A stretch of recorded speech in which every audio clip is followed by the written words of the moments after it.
I understand one of the solutions to massive pretrial publicity is a change of venue. There are two cases I want to cite to the court, both of the United States Supreme Court cases. Murdaugh versus Florida, and the cited, I'm sorry, it's Shepard versus Maxwell. There are two kinds of pretrial publicity that would indicate a continuance and or a change of venue required. Prejudice is presumed from pretrial publicity when pretrial publicity is sufficiently prejudicial and inflammatory, and the prejudicial pretrial publicity saturates the community where the trials are held. They found presumed pretrial publicity in a case much less renowned, much less publicized than this one. And Your Honor, to try this case in less than a year after the verdict came in the other case, don't we need to let it calm down a little bit? Where are you going to get a jury? Mars? I mean, there's nowhere in this state. Allendale, Orangeburg, Beaufort, Colleton, Your Honor, and Hampton. I appreciate your sense of humor. It's not a sense of humor. We have many counties where these indictments were issued. I am not presuming that a jury cannot be impaneled. Just as the trial that took place on Colleton County, there was no motion to change venue.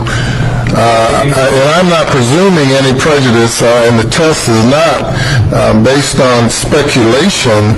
The test is whether or not a jury can be impaneled. You first have to attempt to get a jury according to the law. What I'm saying is, I think it'd be an exercise in futility. I know this. We've been interviewing jurors, as you know, in the murder trial. There was a juror who on that jury who could have been excused, been on the jury panel within the previous year, and told other jurors, I want on this trial, I want on this trial. And that, I'm afraid, is what happened on that jury. We got a motion for a new trial after discovered evidence. The Attorney General is going to file their response tomorrow.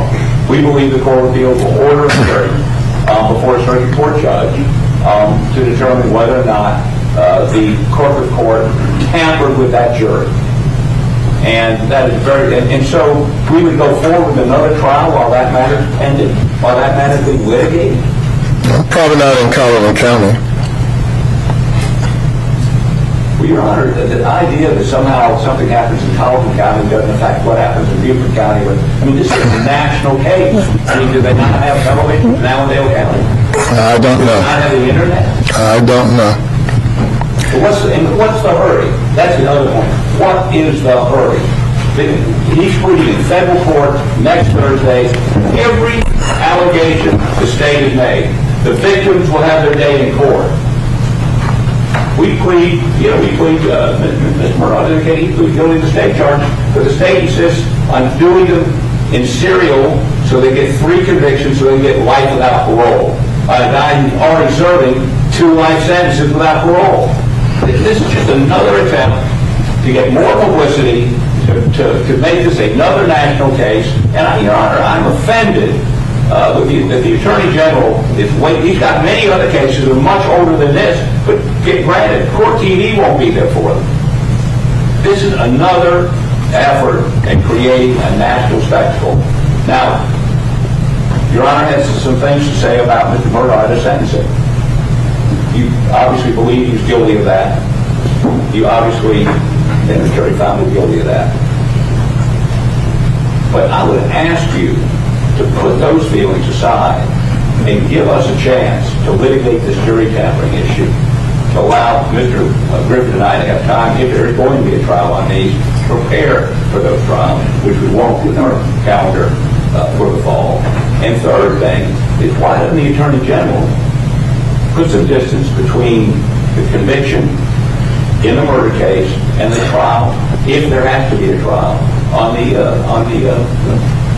financial cases? What if I told you that one of the most trusted lawyers in all of South Carolina, A man whose family had controlled the legal system in his county for nearly 100 years, spent over a decade stealing from the very people who came to him in their darkest hours. What if I told you that the people he stole from were not strangers? They were his clients, his friends, his colleagues, people who had lost loved ones, people who were injured, people who were grieving. And what if I told you that when the truth finally started coming out, this man sat in a courtroom, looked straight at the people he had destroyed, and smiled. That smile.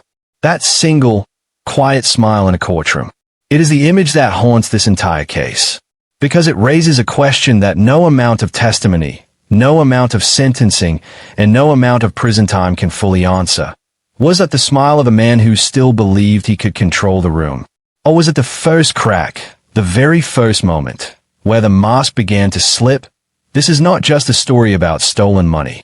This is a story about how a man weaponized trust, how he turned kindness into a tool, how he looked into the eyes of people who were already broken and took the one thing they had left, their hope. This is the story of Alec Murdaugh. And nothing about this story is what it first appeared to be. Before we go any further, and I promise you, what is coming in this video will leave you questioning everything you thought you knew about how trust works. I need you to do one thing right now. Hit that subscribe button.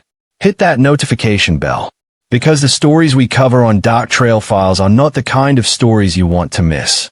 Every single video on this channel digs into the cases that most people only scratch the surface of. The real details.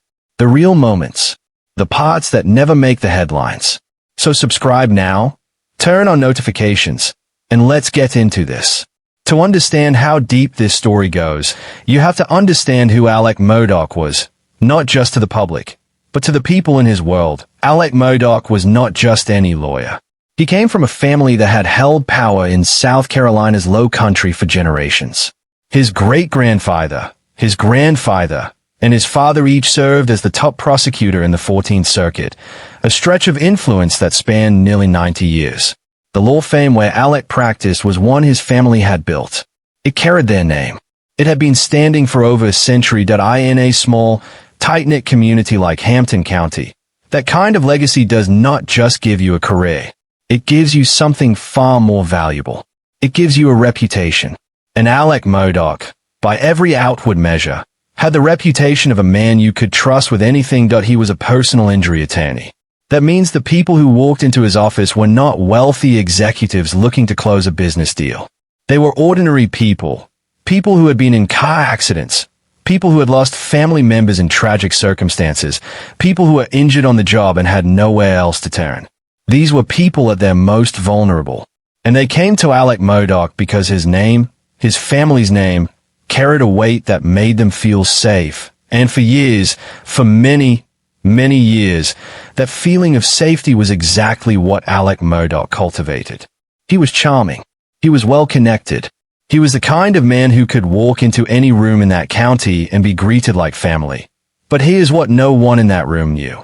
Behind that charm, behind that reputation, behind that smile, Alec Murdaugh was living an entirely different life. A life built on deception. A life that had been running quietly, invisibly, for over a decade. And the people who would eventually pay the price for that hidden life were the very same people who had placed all of their trust in him. The financial crimes committed by Alec Murdaugh were not impulsive. They were not sloppy. They were calculated, deliberate, and carried out over a period spanning from approximately 2011 all the way through 2021. A full decade of systematic theft. To understand the scope of what he did, you have to understand how personal injury law works. When a client wins a settlement, say, after a car accident or a workplace injury, that money is supposed to go to them. The attorney takes their agreed-upon fee, and the rest belongs to the client. It is that simple.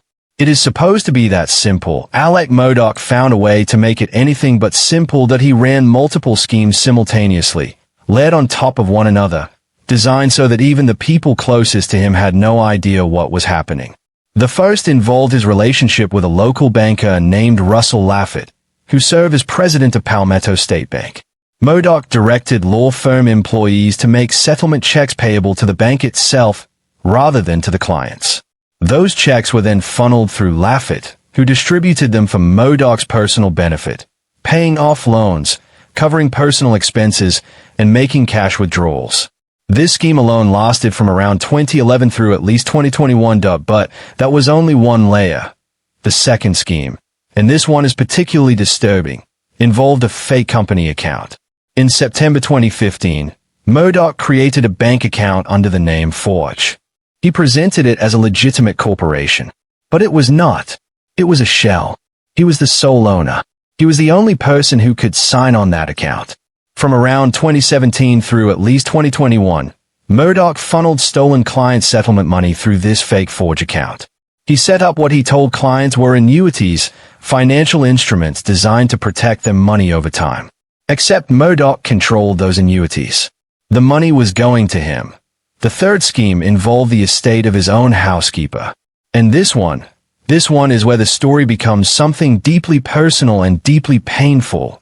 Gloria Satterfield was Alec Murdaugh's longtime housekeeper. She worked for the Murdaugh family for over 20 years. She helped raise his children. She was, by every account, a part of that family. In February of 2018, Gloria Satterfield died after a fall of the Murdaugh family property. She spent a month in the hospital before she passed away. And when the grief settled in, Alec Murdaugh went to Gloria's sons, Tony and Brian, and he told them he would take care of them. He promised to sue his own insurance company on their behalf. He promised to make sure they were looked after. What Gloria's sons did not know, what they would not find out for years, was that Murdaugh was secretly steering the case through a friend, another attorney, without ever telling them the full picture. Murdaugh secured 2 insurance payouts for Gloria's estate, one for $500,000 and another for $3.8 million. And he kept it. Every single dollar. Gloria's sons received nothing. Not 1 cent. The moment Tony Satterfield took the witness stand and sat across from the man who had promised to protect his family, the man who had stolen everything meant for them, the courtroom held its breath. Listen to what he had to say, because his word carried the weight of a wound that goes far beyond money.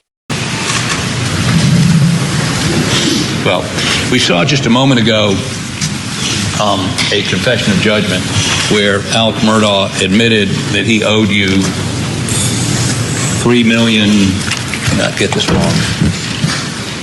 Where's the confession of judgment? There it is. $4,305,000. Is that right? That's the judgment, yes. Okay. But you hired a lawyer,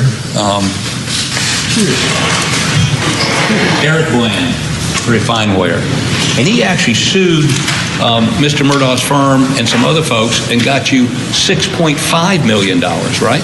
Yes, or no, not that I'm aware of. Pardon me? Not that I'm aware of. The only thing I'm aware of is the judgment.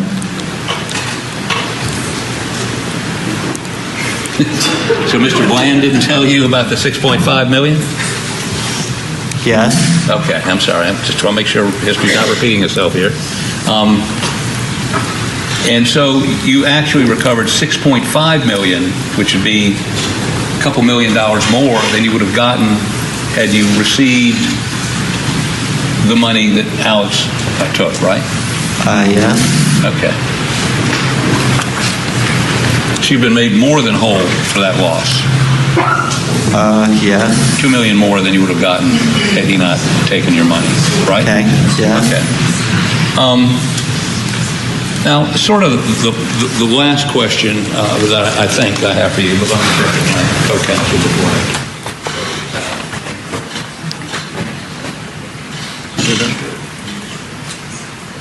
Well, one last question is this.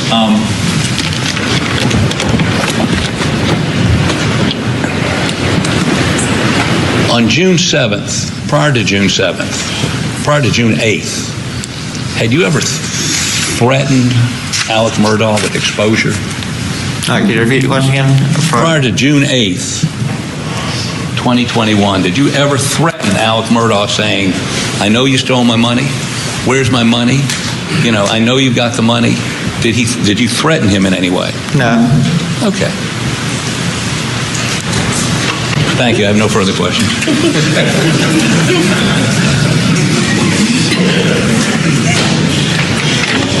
Tony Satterfield trusted Alec Murdaugh. His mother had given her life to that family, and Murdaugh used that trust as a doorway straight into their finances. For years, Tony kept checking in. He kept asking about the case, and Murdaugh kept telling him everything was being worked on. Everything was progressing. There was nothing to worry about, but the truth was already locked away. The settlements had already been collected. The money had already been moved. And Tony Satterfield did not learn the full scope of what had happened to his family's money until it was all over. That is the pattern. That is how Alec Murdaugh operated. Not with brute force. Not with obvious greed. With patience. With reassurance. With the slow, quiet erosion of trust that only someone on the inside, someone you believed in, could carry out. One of the most unsettling aspects of this case is how long the crimes went undetected. And the reason they went undetected is not because the people around Murdaugh were careless. It is because Alec Murdaugh was extraordinarily skilled at controlling how others saw him. The law firm where he practiced, known as PMPD, had very few financial controls in place. There was no monthly reconciliation of trust accounts with bank statements. There was no dual verification process for large payments. Murdaugh did not have to provide proof that settlement checks had been delivered to the right people. He was trusted. The system was built on that trust, and he exploited every gap in it.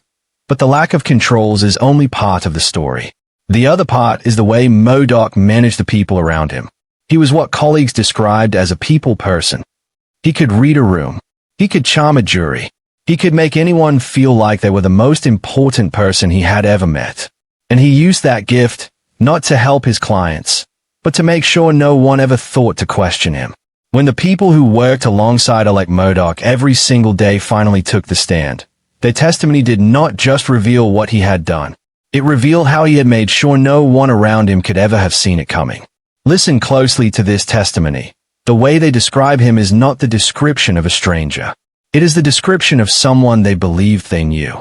Moving into the latter part of 2020, did you have any particular issue arise with a disbursement to Forge that caught your attention? I did. Tell me about that if you would, please. I was currently working from home. I had had surgery on Halloween of 2020, and I was working from home, hadn't come back yet. I was planned to come back to the office the following Monday, and on that day, I believe it was December 15th of 2020, I got a phone call from the accounts payable department. Nicole called me, and she's one of the ladies that cuts the checks and works for Jeannie Seckinger, and she told me that she had just got a disbursement sheet over, that Christy had sent over a disbursement sheet in one of my files. It made no sense. She didn't understand it, and I was confused too, because I was like, why didn't he contact me to do my disbursement? Because I'm kind of protective over my files. If I've worked that file the whole time, I want to finish that file. I want to work the whole process of it. And actually, the disbursement part is my favorite part of the file, because I want to be able to have that, be there when that client gets their money and gets that closure that they deserve. So I thought it was very odd that Christy was drafting a disbursement in one of my files, and This was the day you were off work. that's correct. I was working from home, and I still could have been reached, but I wasn't until Nicole reached out to me and told me. Keep going. She told me, so she sends it to me by email or text, I can't remember, and I reviewed it, and it didn't make sense to me either. There was a line on it that said the attorney fees were going, or amount of it was going to Forge, and I didn't understand how that was happening, and I'd never seen him send attorney fees to Forge before, and so I didn't know that that was even a possibility. And so I called the office, and Christy transferred me to Alec, and I spoke to him and asked him about it. And he said, why did Nicole call you? And I said, well, she doesn't know how to write these checks out, because it doesn't make sense to her. She hasn't ever seen a disbursement like this. And he said, I'll take care of it. And so he said, I'll call Nicole, I'll take care of it. And so I remember talking to Nicole later and say, so what did he say? What was the reason behind it? And she said, he said that they can structure their attorney fees, and that's what that check was for. Jean Seckinger was the chief financial officer of the law firm. She knew Alec Murdaugh. She had known him since high school, and when she testified about him, she did not hold back. She told the court, in her own words, that Alec Murdaugh was successful, not because of his work ethic, not because of his legal skill, but because of his ability to establish relationships and manipulate people into trusting him. She said he did it, in her words, through the art of deception. She described the morning of June 7, 2021, the same day that Murdaugh's wife and son were later found dead, when she confronted him about $792,000 in missing fees. She asked him directly what had happened to the money, and when she pressed him, she said he gave her a look she had never seen from him before, a frustrated, almost hostile look. Then he shifted the conversation entirely after receiving a phone call about his father's health. That moment, that pivot, is one of the clearest examples of how Alec Murdaugh operated when cornered. He did not confess. He did not break down. He redirected. He found another story to tell. And it worked. Because after the tragedies of that evening, no one at the firm wanted to press him about money. They were worried about his mental state. They gave him space.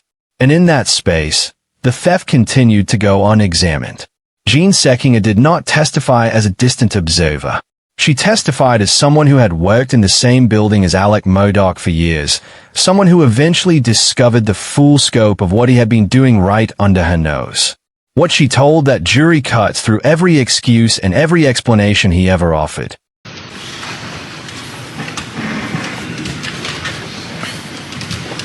Once the murders happened, it didn't seem right to be raising those issues with the defendant then, did it? No, it didn't.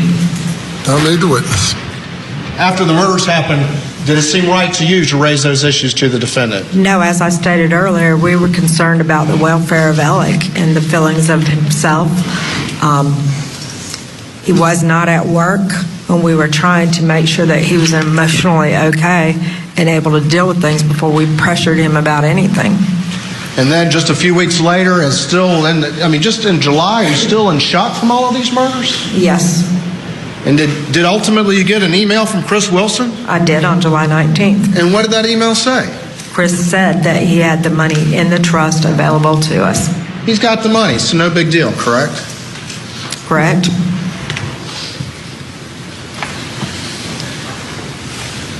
Did you still, though, in the back of your mind, have some suspicions going back for a while?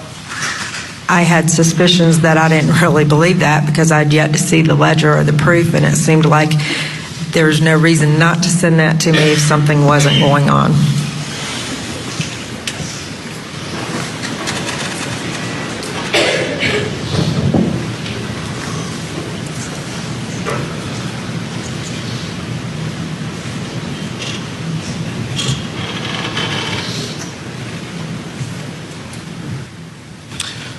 When ultimately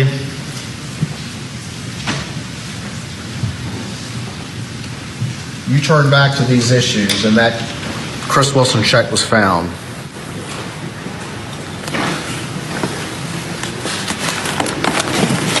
did that result in the uncovering of all of this? It did. Did that result in him losing his job at the law firm? It did. Where his family name had been a fixture there for decades. Correct. Did that result in him losing his license to practice law? It did. And the defense asked you that. Did that result in him facing a ton of criminal charges based on all of that? Yes. All of that was on the cusp of being uncovered, was it not? Yes. Was that on the cusp of being uncovered? Yes.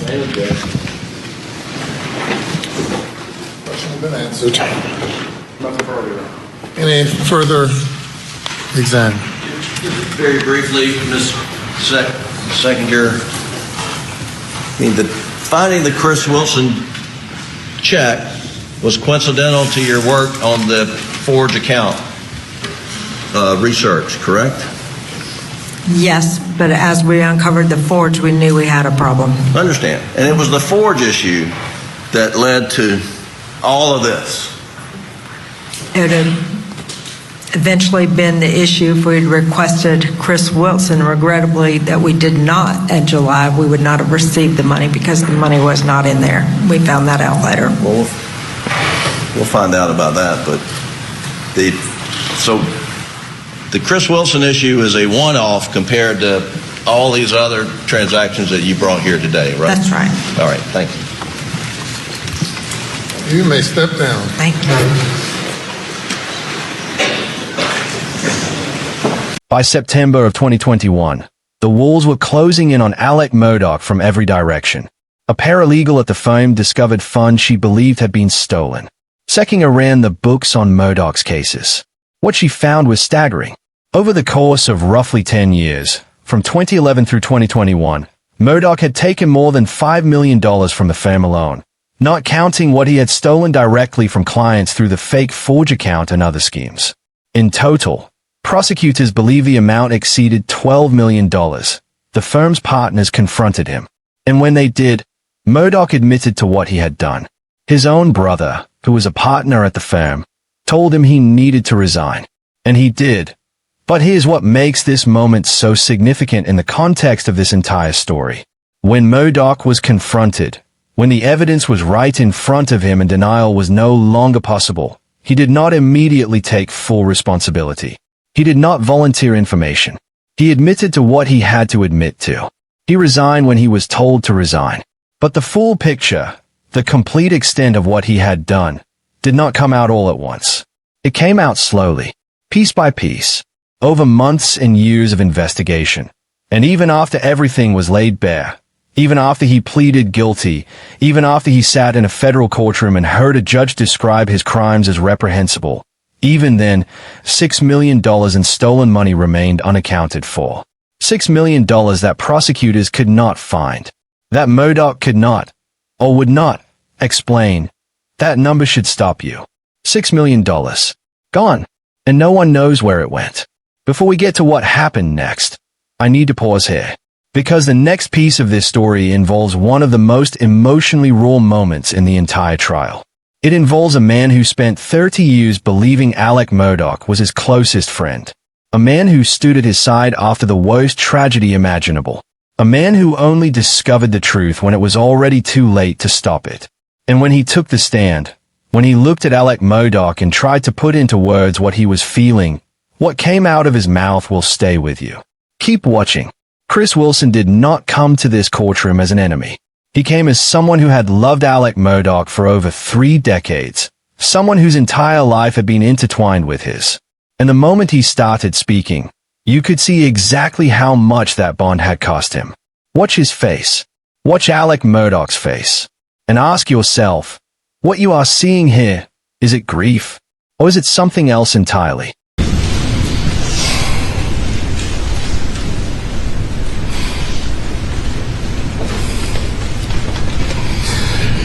I was asleep.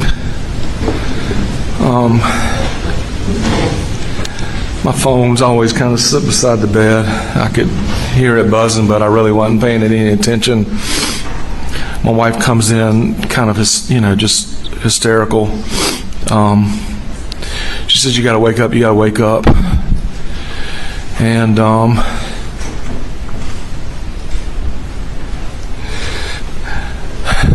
I don't remember if she was on the phone with Randy's wife or Randy himself. She's trying to tell me what's going on, and I'm looking at my phone, and I've got a text from a person I knew in Hampton that's texting me saying, hey, give me a call. I got to tell you something before you hear it somewhere else. It was a person that was in the county government down there that I knew that was just trying to get word to me before I heard it somewhere else. My wife, I don't think I respond to that person or her text immediately. My wife is telling me what's going on. I just told her, I said, I'll get some clothes. I got to go to Moselle. We started trying to call our daughter right at about 11 o'clock. Started trying to call our children, tell them what was going on. I don't even know how much my wife and I spoke about it. I mean, she knew I was leaving. I got in the car and went straight to Moselle, grabbed some clothes and went straight to Moselle. So how long does that take? From Columbia, about an hour and 40 minutes or so. I mean, I called some different people on the way that I thought needed to know. I mean, repeatedly try to call my daughter. She was extremely close. She is and was extremely close to Buster and Paul. And, we couldn't get her to answer, called her boyfriend, just repeatedly calling her. Chris Wilson and Alec Murdaugh met in high school. They played sports together. They went to law school together. They were roommates. Their wives were sorority sisters. Their children grew up together. They spoke multiple times a week. By every measure, this was one of the deepest friendships either man had ever known. And Alec Murdaugh used that friendship to steal from him. In early 2021, Wilson and Murdaugh worked together on a personal injury case that resulted in a $2 million fee. Wilson was responsible for distributing those fees to the other attorneys involved. Murdaugh asked Wilson to send his portion, $792,000, directly to him personally, rather than to the law firm. Murdaugh told Wilson this was a structuring procedure to protect money because of an ongoing lawsuit involving his son. Wilson had no reason to doubt him. He had known this man for 30 years. He trusted him completely. So he sent the money.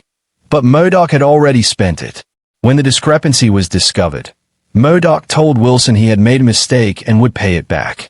Wilson, out of his own pocket, covered the remaining $192,000 to make the fame whole. He never got that money back. Months later, after the murders of Murdaugh's wife and son, Wilson stayed by Murdaugh's side. He was worried about him. He was worried Murdaugh might do something desperate. He checked on him. He supported him. Because that is what you do for a friend. And then, in September of 2021, Wilson learned from Murdaugh's law firm that his friend had been stealing money. Not just from Wilson, from everyone. For years, Wilson confronted Murdaugh in person the next morning. And what happened in that conversation changed everything Wilson had ever believed about the man he called his closest friend. What Chris Wilson told the court about that morning, about what Alec Murdaugh said to him when the truth finally came out, is one of the most revealing moments in this entire case. Not because of the confession itself, but because of what it showed about how Alec Murdaugh had been living two completely separate lives simultaneously. First of all, though, just very quickly, you're a lawyer, is that correct? I am, since 1998. 1998. And describe very quickly your practice for the record. Actually, since 1995. I've had my own practice since 1998. In the last 15 years, I've done primarily personal injury work, automobile accidents, people that are injured at work, malpractice type cases, those things. And where do you normally practice? Where's your home base? My only office is in Bamberg. Do a lot of claims work? That's all I do anymore.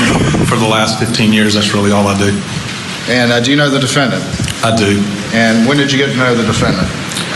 I've known Alec since we were in high school. Bamberg and Hampton, I grew up in Bamberg, and they're only about 30 miles apart, and so I knew of Alec and had been around him some growing up. We had some mutual friends. I was a lot closer to some other guys in Hampton that I grew up playing golf and things like that with, but I would cross paths with Alec. Played on the same baseball team one summer, I think like our seniors in high school or somewhere around high school age. Didn't really keep in touch with him or cross paths with him until we ended up going to law school, and we started law school together at Carolina. 3 years there together at law school and lived together part of the time. Did y'all become friends? We did. Become close friends? Very close. Best friends? He was one of my best friends, yes. And I thought, he was, and I thought he felt the same way about me. You feel that way now? I don't know how I feel now, Mr. Waters. Fair enough. Murdaugh broke down. He told Wilson he had a drug problem.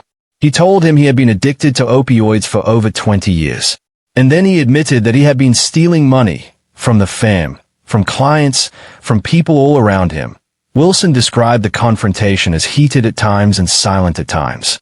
He said Murdaugh told him he had been good at covering it up. Wilson was devastated.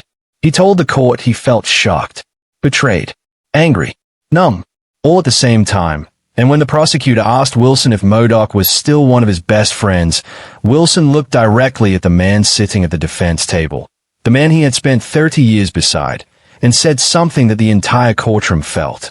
He said he did not know how he felt anymore. That is the language of someone whose entire understanding of another person has been shattered. Not by a stranger, by someone he loved. Ronnie Crosby was not just a colleague of Alec Murdaugh.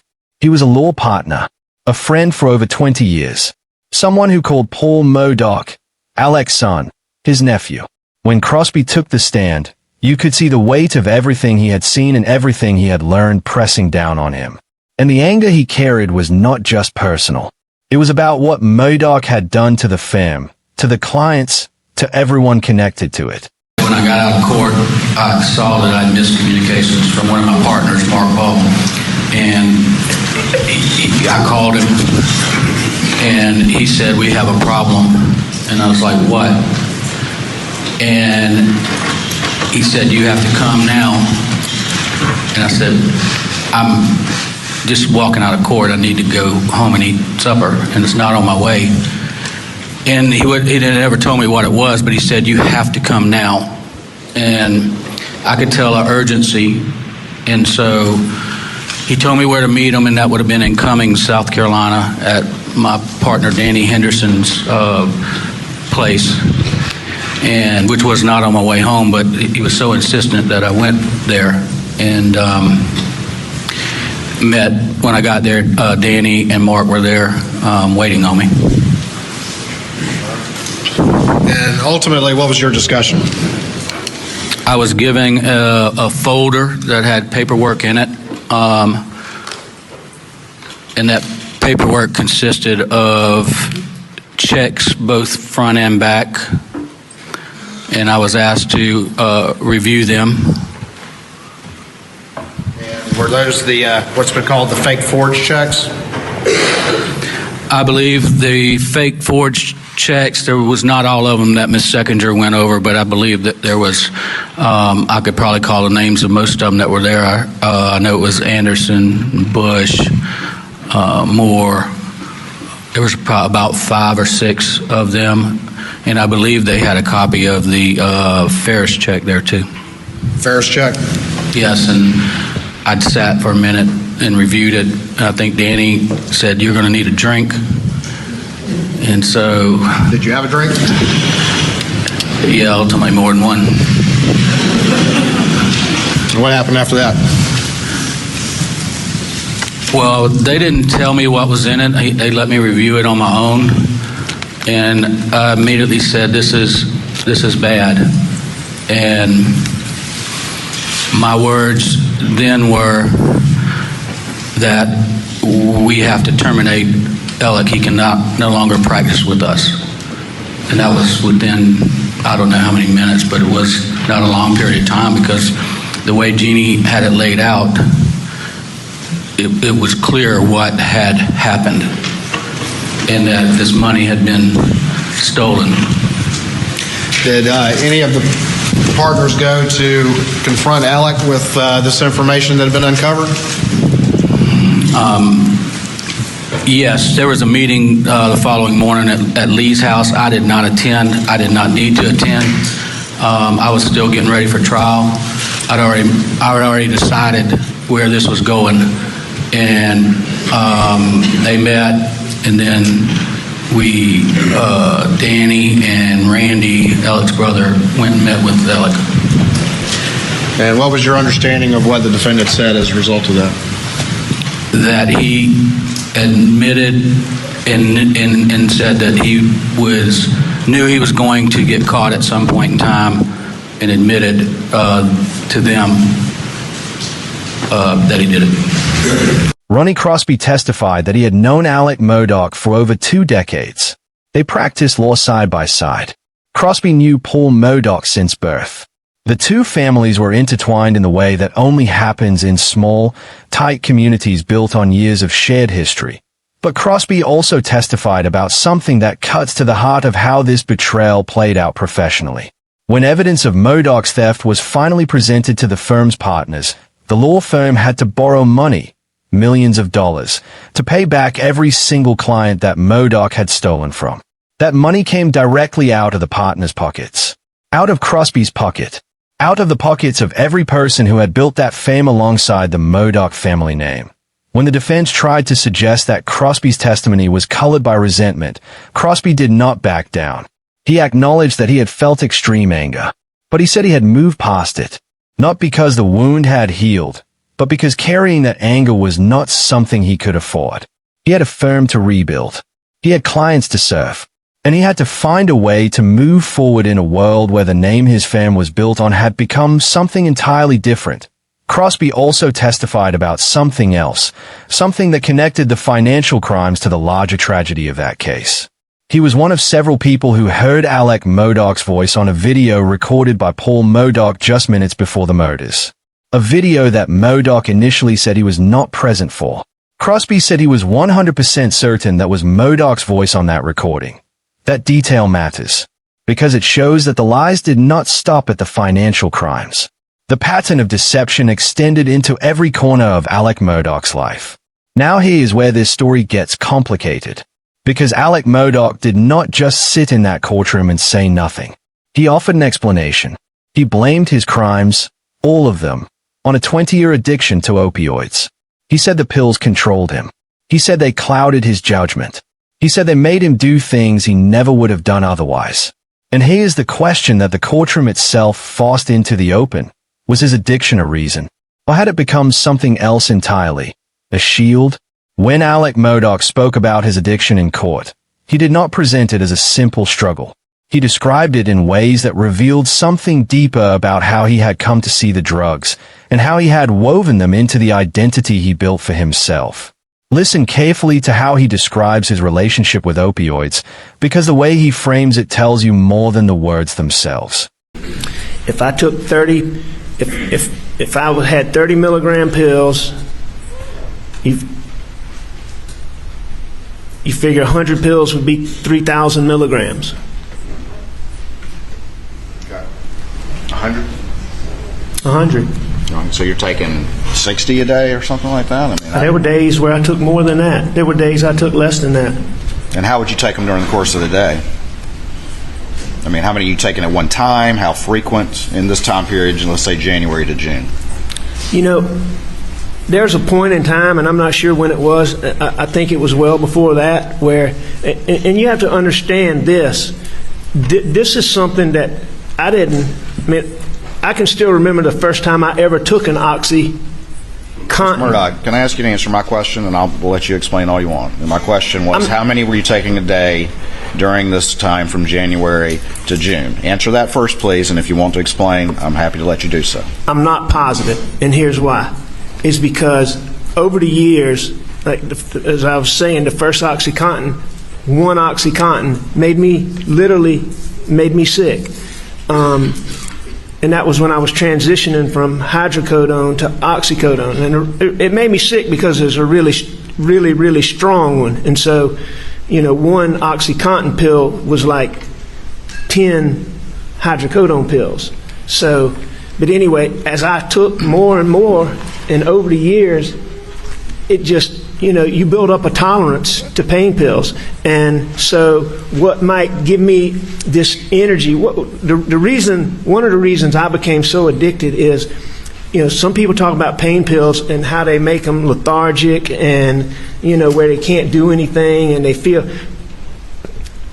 Opiates gave me energy. I mean, whatever I was doing, it made it more interesting. You know, it made me want to do it longer. You know, to go on a drive, it made driving. It just at the beginning, it made everything better.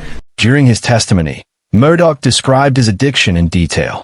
He said it began after knee surgery in the early 2000s. He said he went to detox facilities 3 times and relapsed every single time. He said opiate withdrawal was extraordinarily difficult. And he said, and this is the part that demands attention, that the opioids gave him energy, that they helped him function, that they were, in his telling, parts of how he kept his life moving.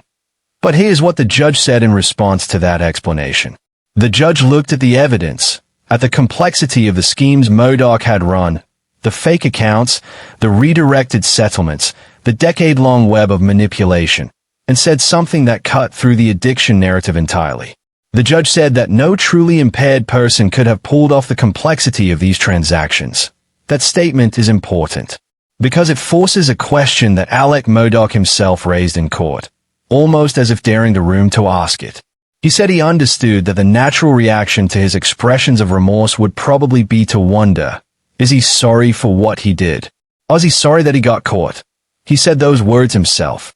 He put that question on the table, and no amount of tears or apologies in that courtroom fully answered it. John Marvin Murdaugh did not come to the stand as someone who wanted to expose his brother. He came as someone who was still processing the loss of his nephew and sister-in-law, and who was trying to make sense of a man he thought he knew his entire life. What he described about the night he drove his brother to treatment revealed something viscerally human, the physical reality of addiction, but it also revealed how late in the story even his own family was learning the truth. Can you describe for the jury Alec's condition, like physical condition in the car? Yes, sir. So when I met Randy over in Savannah, he had Alec, and I got in the car or Randy's truck with him. I'd never seen anything like it. I've seen television shows of talking about the leg twitching and the squirminess, if you will, and that's the first thing. I mean, you could just tell he was sweating. He was thrashing about. Jim, Did he turn I don't know how around? much detail you want me to go into. Well, did he turn around on the seat of the car, and what was he doing? Yeah, so maybe halfway there, at one point, he had taken his seatbelt off and he had his head down where your fanny would be in the seat and is trying to stretch his legs and just kind of steady, just like thrashing them and kicking them. It's just, again, I've seen TV, but I've never seen something like this in real life. And was he able to control himself? No, sir. I said about detail. So he messed himself. He had diarrhea. It just couldn't control it. And then... and I say diarrhea, I'm not talking about at a restroom. I'm talking about in the car, in his pants. John Marvin Murdaugh, Alec's younger brother, testified that he had no idea about Alec's opioid addiction until after the murders. Not before, not during, after. The addiction had been running for over 20 years, and the people closest to Alec, his own brothers, his closest friends, had seen no signs of it. John Marvin described the night he drove Alec from a hospital in Savannah to a detox facility in Atlanta, after Alec had been shot on the side of a road in a separate, deeply disturbing incident in September 2021. He described watching his brother in the back of the car, the leg twitching, the sweating, the thrashing. He described Alec losing control of his body entirely. It was, by John Marvin's account, a harrowing experience. The kind of thing that stays with someone, and through all of that, through all of the chaos and the grief and the exposure, John Marvin Murdaugh was still trying to protect his brother, still trying to understand, still trying to believe that somewhere inside the man he grew up with, the person he remembered was still there, that impulse to protect, to believe, to give the benefit of the doubt, is exactly what Alec Murdaugh spent his life counting on from the people around him. We have talked about the money. We have talked about the schemes. We have talked about the people who were deceived. But there is one moment in this entire story that brings everything into sharp, painful focus. It is a moment when the people Alec Murdaugh hurt the most, the people whose grief he turned into profit, stood in that courtroom and spoke directly about what his actions had done to their lives. And what they said, and what Alec Murdaugh did not say in response, speaks volumes about the kind of man sitting at that defense table. Keep watching. Gloria Satterfield's family had already lost her. They had buried a mother, a grandmother, a woman who had spent decades caring for the Murdaugh family as if they were her own. And then Alec Murdaugh took the money that was meant to help them heal. When they finally stood up in that courtroom to speak, it was not just about the money. It was about what the money represented, a promise that had been broken in the most devastating way possible. Your Honor, I do have one request. Do you mind if I face that way? That'd be fine. Because when I talk to people, I like facing who I'm talking to. Thank you. I really don't have words. You lied, you cheated, you stole, you betrayed me and my family and everybody else. And you did it at a cost of my mom's death, first of all. A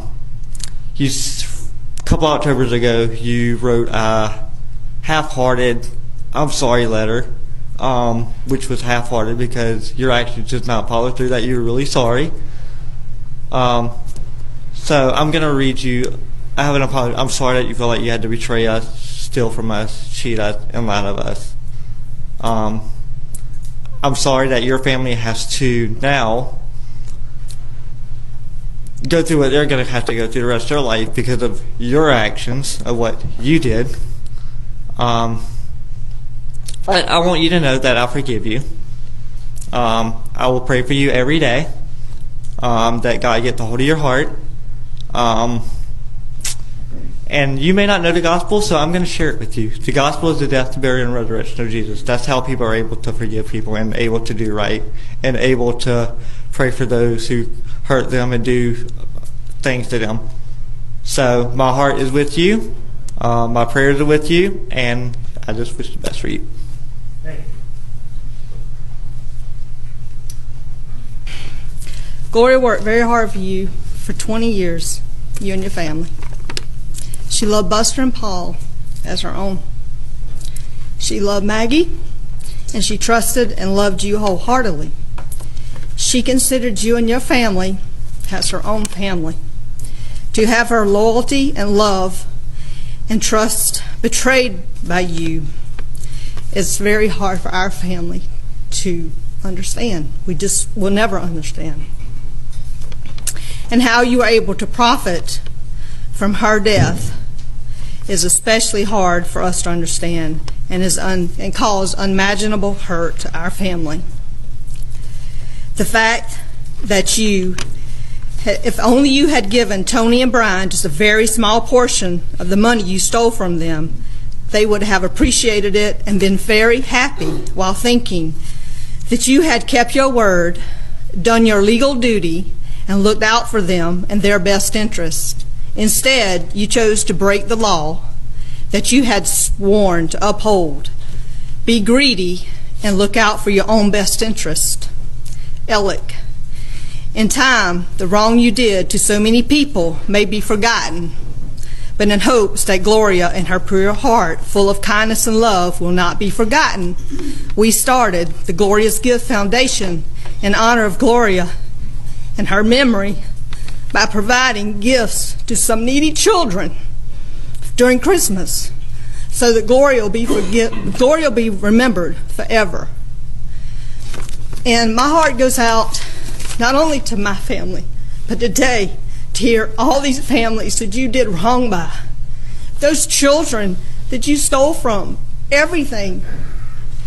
They lost a mother, and you stole every dime from them. I just don't understand. Did you not have a soul?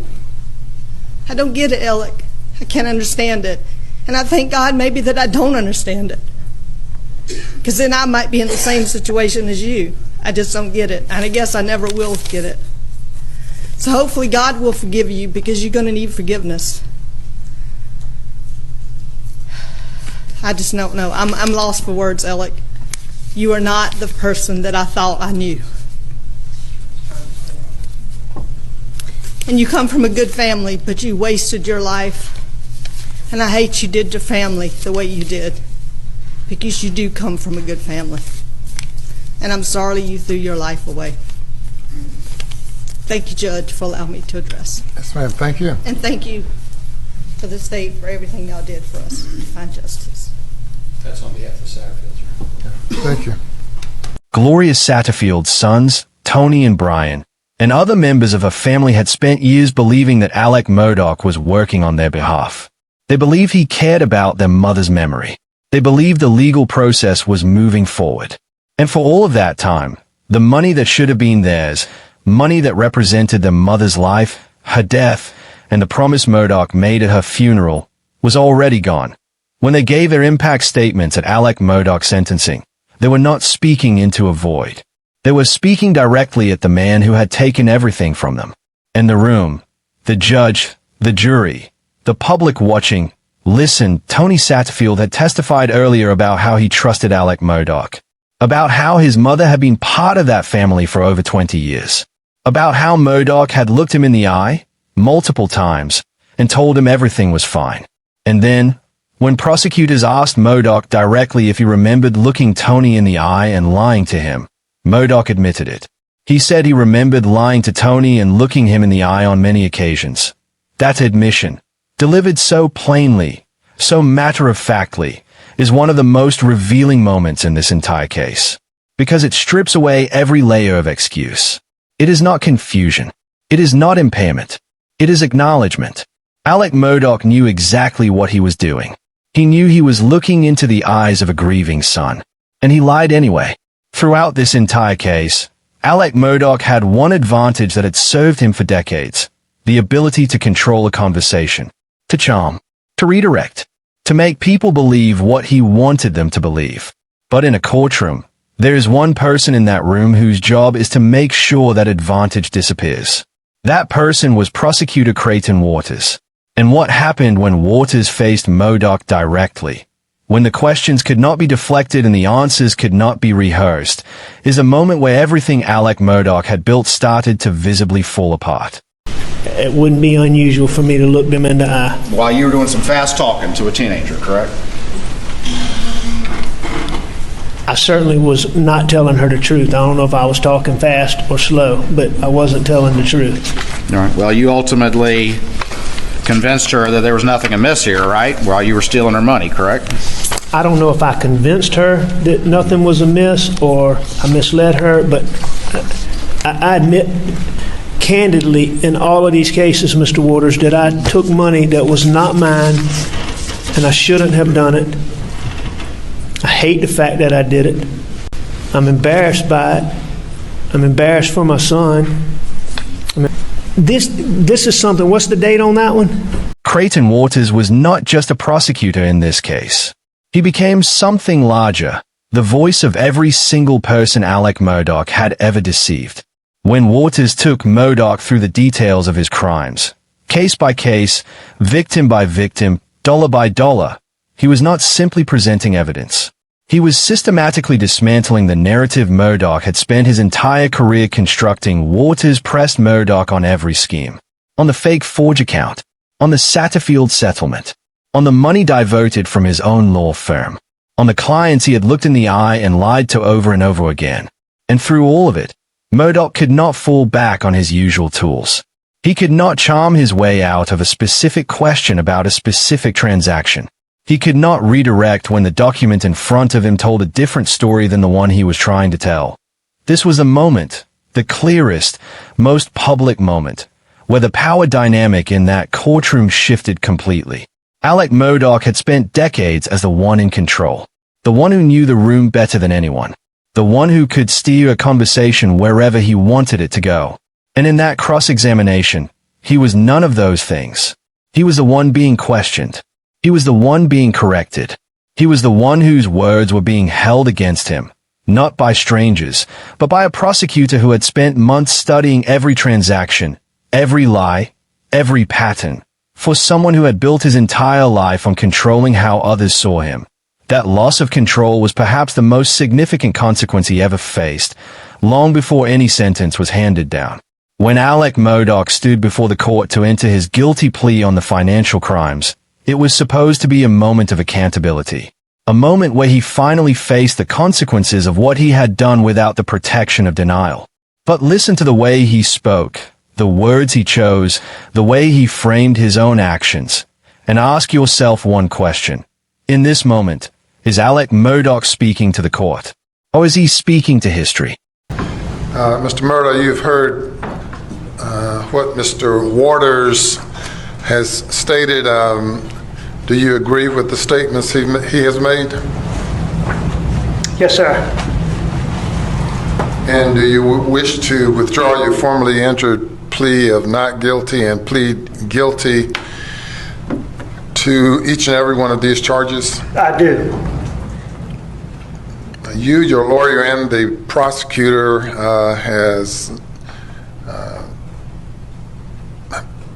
have negotiated a sentence in this matter that's been recited by Mr. Waters. Is that right? Yes, sir. And where there's a negotiated sentence, either I will accept the plea, guilty plea, and give you the exact sentence that you, your lawyer, and the prosecutor have negotiated, or I will not accept your guilty plea. Do you understand that? I do, yes, sir. And would you like for me to accept the guilty plea and impose the negotiated sentence? Yes, sir, I would. And because these cases, various counts are venued in various counties, Orangeburg County, Hampton County, Colleton County, Bamberg County, Allendale County, I think that in addition to Beaufort, do you wish to waive venue from those counties to have the case heard here in Beaufort? I do. Is there any question in your mind as to whether or not you wish to proceed with this guilty plea? No, sir, there's no question in my mind. Do you believe you've had enough time to think about it? Yes, sir, I do. Are Had you a long set? time to think about it. I can imagine. Do you believe that you've had effective representation by Mr. Harpootlian and Mr. Griffin? Absolutely.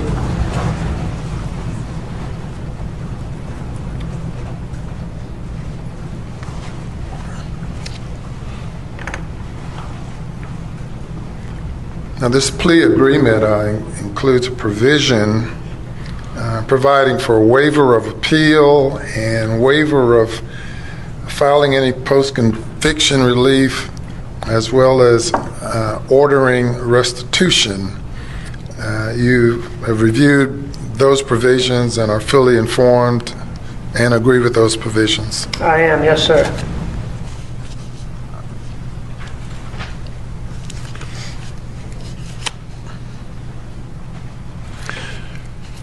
Under the Victim's Bill of Rights, the court must ensure that the Victim's Bill of Rights have been complied with.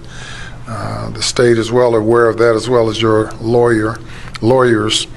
And the victims have the right to be heard prior to the official imposition of any sentence or the official acceptance of a guilty plea. Do you understand? Yes, sir. And so it's the intent of the court, assuming a factual basis is established by Mr. Waters or Mr. James, that the court will accept this guilty plea contingent upon the Victim's Bill of Rights being satisfied. Therefore, any sentencing will take place at a subsequent hearing, which will be on November 28th at 10 o'clock. Do you understand that? It'll be when, sir? November 28th. Oh, yes, sir. Yeah, Tuesday. Tuesday, I'm sorry. I understood it wouldn't be today. Yes, sir. I understand that. All right. And understanding all that has been stated up to this point, how do you plead? I plead guilty, Your Honor. All right. Thank you. You can be seated, and we'll hear from Mr. Waters. Alec Murdaugh pleaded guilty to state financial crime charges in November of 2023, 22 charges in state court. He was sentenced to 27 years in state prison. Then, in April of 2024, he pleaded guilty to 22 federal charges: conspiracy, wire fraud, bank fraud, and money laundering. The federal sentence was 40 years, to run concurrently with his state sentence. When he spoke to the court at his federal sentencing, Murdaugh said he was filled with sorrow, filled with guilt. He said he wanted to take responsibility. He said he wanted his son to see him do it. He said he hoped that by taking responsibility, the people he had hurt could begin to heal. And then he placed his addiction at the center of his explanation. He said he believed his addiction had contributed to what he had done. He said he hoped, with every cell of his existence, that he would not have done what he did had he not been addicted to opioids. But the judge responded to those words with clarity. The judge said that no truly impaired person could have orchestrated the complexity of these crimes. The judge called the crimes reprehensible, and the judge sentenced Murdaugh to 40 years, more than prosecutors had even asked for, because of the specific nature of his victims. The judge noted that Murdaugh had stolen from a client who had become a quadriplegic after a crash, from a state trooper injured on the job, from a trust fund meant for children whose parents had been killed. These were not abstract victims. These were the most vulnerable people in the system, the people who came to a personal injury attorney because they had no one else to turn to. The judge said it plainly. They placed all of their problems and all of their hopes on Alec Murdaugh. And it was from those people he stole. There is a moment in this case that forces you to sit with a deeply uncomfortable question. It is the moment Alec Murdaugh turned to face the people he had stolen from, the people whose trust he had broken, whose grief he had exploited, and spoke directly to them. Not to the judge, not to the court record, to them. And as you watch, the only question that matters is this: when a man has already lost everything, his freedom, his reputation, his family, what does an apology actually mean?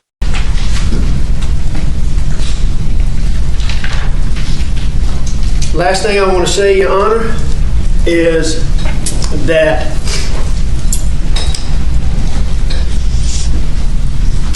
I am fully committed to trying to be a better person. I'm going to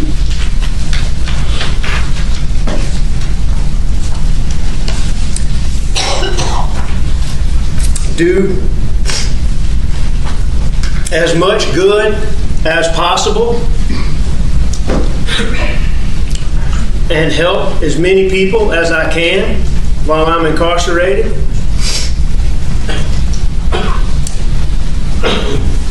I remain fully and wholeheartedly committed to finding a way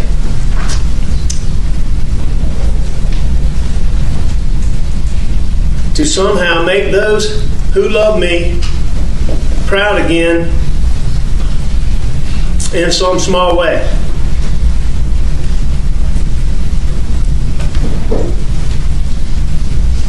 I appreciate each of you talking to me. I appreciate each of you looking at me while I'm talking to you. I can tell that you're listening, and I appreciate it. I'm going to say one more time, I hope you know, I hope you believe that it's heartfelt. And the two things that I hope you take away today are, number one, that I care about you, and number two, that I hate the things that I did, and I am so sorry. And Your Honor, I thank you for letting me address you and for letting me address the victims. Thank you so much. Sir.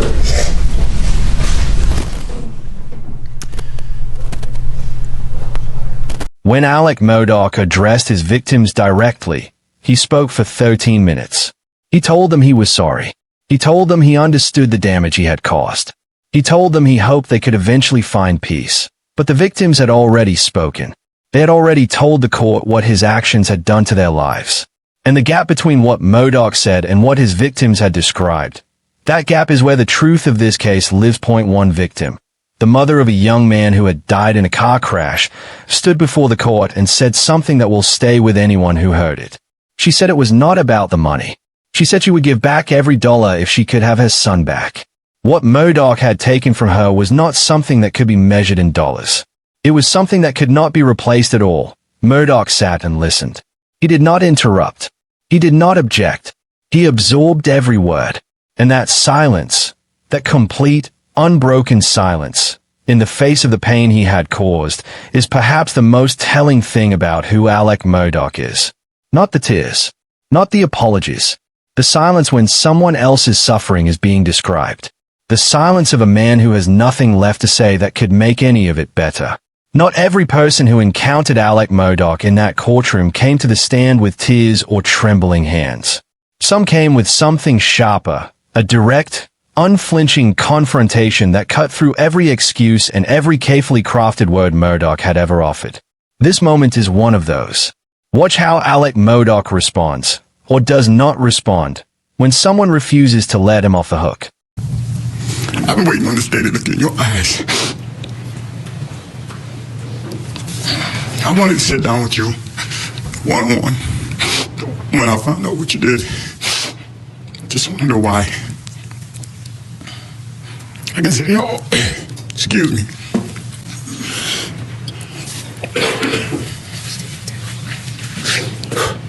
Unlike a lot of these people here, these victims, I got a lot of intimate stuff that I can say.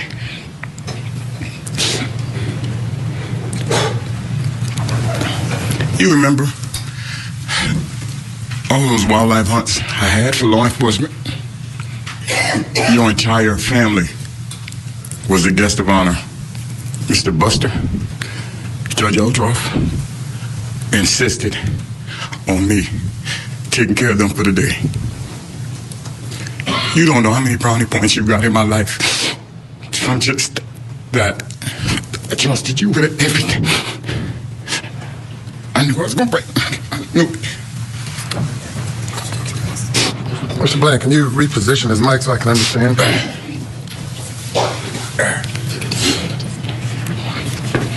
I knew I was going to break. Excuse me, I knew I was going to break. But I got some notes here I don't even know if I can go through. Our family got a deep relationship, man. You remember making a comment to me after I found out, after we discussed the possible amount this lawsuit was worth, and you made a comment to me, and you said, don't spend all this money foolishly. Tell me what you did with $20 million that you stole. Part of it being mine. And you know, I'm sitting there crying. I want everybody to know, Judge, I need you to know. I'm not crying because of what he stole from me. I'm crying for what he did to everybody in the suit. These kids, these people dying. I didn't want to come up here and bash you, but I gotta ask you, what kind of animal are you? I can't even go over my notes. I'm not here to be your judge. Ultimately, that belongs to the good Lord and Savior. But may He have mercy on your soul. I didn't want to see you. When I saw you on TV in an orange jumpsuit, it hurt me. Still wasn't mad at you. Was this judicial system put together a system to deal with people that make bad choices? And my friend, you chose to make the choice you made. So I need the judge to know that I am full favor. I am in full favor of the court's recommendation for the 27 years. I can go back to us going to mediation. That you affected my wife. You chose to have Maggie deal with us those 2 days we were in Charleston in mediation. She catered to us hand and foot. You told me where to go and check into my room. We did. From that point, we never drove another foot. Neither did you. Maggie drove us everywhere we went. When all this came about, Paul, and Maggie, I couldn't believe it. I didn't believe it. But after sitting here today and hearing some of the devious things that you did to people, these victims here, changed my mind, bro. Once again, I ask you, what kind of animal are you? Boy, I gave you my all. I would do the money you stole from me. You could have asked me for it, and I would have gave it to you if that's how I felt about you and your family. You didn't have to steal it from me, man. And I still, if there's any way possible, you set it up for me to be on your visitation list. I want to sit down with you. I want to look you in your eyes and talk to you when I can really talk to you. We got some intimate things we can talk about. I would like that. But why, bro? Why? such a talent. How talented you are? I don't understand. Mr. Harpoonian, nothing to do with you, but you made a comment earlier about the attorneys trying to sell bobbleheads and cups. Can you represent this man to sell those bobbleheads and cups to repay the victims that he stole from? Thank you. The confrontations in that courtroom were not all the same. Some came wrapped in grief. Some came wrapped in anger. Some came wrapped in disbelief. But all of them shared something in common. They were directed at a man who had promised to help and instead chose to harm. And each one stripped something away from Alec Murdaugh. His credibility was stripped away by testimony after testimony that contradicted what he had said. His loyalty, the loyalty of friends and colleagues who had stood beside him for decades, was stripped away as those same people took the stand and described how they had been deceived. His narrative control, the ability to shape how others saw him, was stripped away in a courtroom where he could no longer control the story being told. By the end of the proceedings, Alec Murdaugh was not the powerful, well-connected lawyer who had once commanded every room he entered. He was a man sitting alone at a defense table while the people he had hurt, the people he had befriended, and the people he had worked beside for years told the world exactly who he really was. And he could do nothing but listen. Let us look at this case from a distance, not emotionally, but factually, and take stock of the full scope of what Alec Murdaugh did over the course of approximately 10 years. Murdaugh defrauded more than 24 clients. The total amount stolen is believed to exceed $12 million. He ran at least 3 distinct schemes simultaneously: the bank diversion through Palmetto State Bank, the fake forge account, and the direct theft from client settlements, including the Satterfield estate. He conspired with at least 2 other individuals, banker Russell Laffitt and attorney Corey Fleming, who were both separately convicted and sentenced for their roles. Laffitt received 7 years. Fleming received nearly 4 years in state court. Murdaugh pleaded guilty to 22 charges and was sentenced to 27 years. In federal court, he pleaded guilty to 22 additional charges and was sentenced to 40 years, to run concurrently with his state sentence. He was also ordered to pay more than $8.7 million in restitution to his victims. That he is currently serving 2 consecutive life sentences without the possibility of parole for the murders of his wife and son, crimes he has never admitted to committing.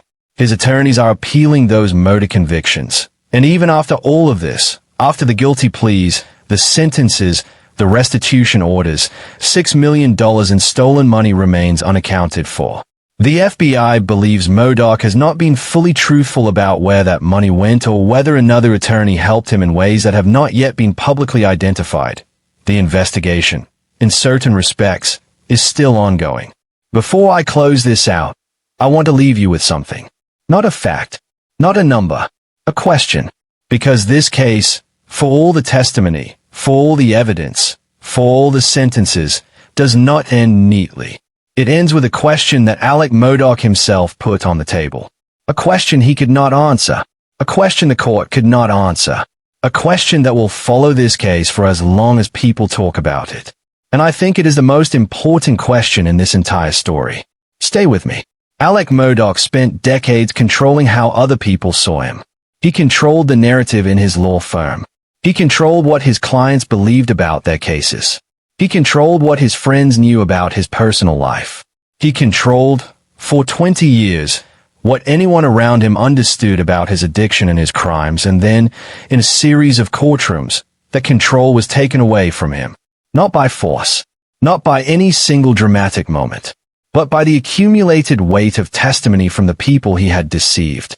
One by one, they took the stand. One by one, they described what he had done. And one by one, they rewrote the story of who Alec Murdaugh was, without his permission, without his input, and without any ability on his part to change it. That is the real reckoning in this case. Not the prison sentence, not the restitution order. The fact that Alec Murdaugh, a man who spent his entire career crafting stories for other people, had to sit in a public room and watch his own story be told by everyone except him. And the story they told was not the one he would have chosen. Now here is the question. The one he raised himself, almost as a dare to the room. Is he sorry for what he did? Or is he sorry that he got caught? Alec Murdaugh sat in that courtroom and said those words out loud. He acknowledged that people would wonder. He acknowledged that his tears and his apologies and his expressions of remorse would be viewed through that lens. And he offered no further answer, no proof, no evidence of genuine change beyond the words themselves. SOI will leave it to you. You have watched the testimony. You have seen the way he spoke and the way he stayed silent. You have heard from the people he hurt and the people he deceived and the people who loved him and discovered, too late, who he really was. The question is yours now. This case is not over. Alec Murdaugh's murder convictions are still being appealed. The investigation into the missing $6 million continues.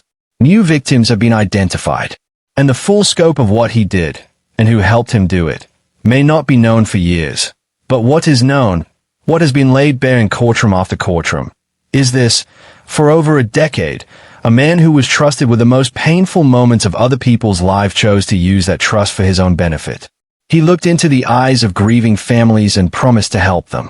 And then he stole from them. Quietly, patiently, invisibly, until the day it all came apart. The people he hurt are still healing.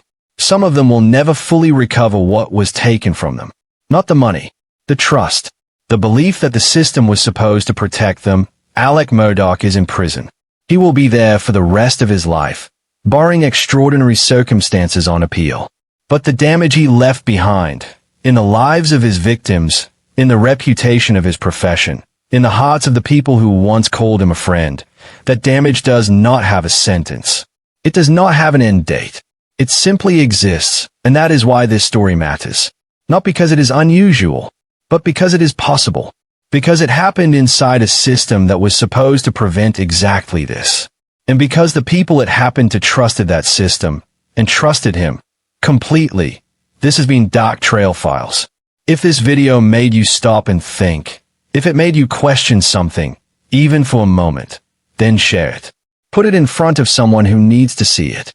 And make sure you are subscribed, because the next story we are covering on this channel is just as deep, just as layered, and just as important. Until next time, stay aware, stay informed, and never stop asking the questions that matter.